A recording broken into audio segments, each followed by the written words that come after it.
In Mineral Area Development Authority versus Steel Authority of India, the 9-judge bench of this court answered the questions referred in terms of the conclusions arrived at by the majority.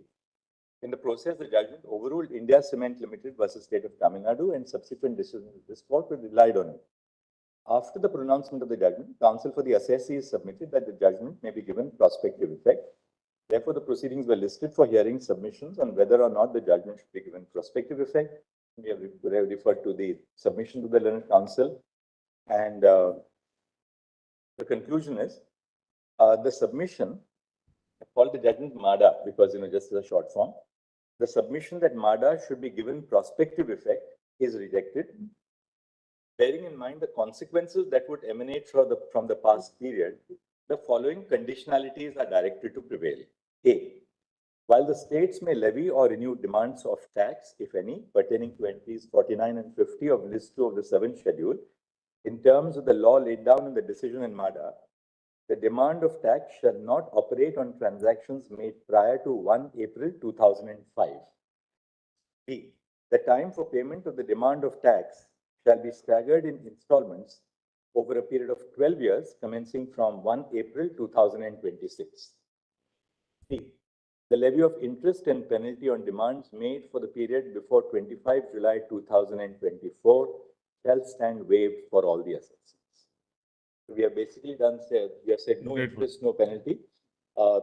Demands not before the date of Keshwaram. We have taken the financial year after Keshwaram without referring to it. Grateful. And third, interest and penalty will be waived. And staggered payment over 12 years. Grateful. But one declaration remains, Milords. Yes. In view of this, Milord, now the act should be declared to be valid, Milords. Nothing remains because unless the acts are declared to be valid, we can't collect, Milord. But that will depend on maybe other challenges. So the other request is, Milord, that the matters may be listed at the earliest possible, Milord. That first I'll do it. Because it has been pending since very long time, Milord. That we will do it. There are Milords, other matters. And from We don't know whether right. and from Next will have to be looked into. So no, I appreciate. So it may be listed at the earliest. 2005. In some cases, for example, UP Mill, it's already been upheld by the High Court and your Lordship's Court in Ekeshwaram. So there is no That's to striking be down argued so far as before UP is regular concerned. benches. This order will be signed, of course, by 8 learned judges.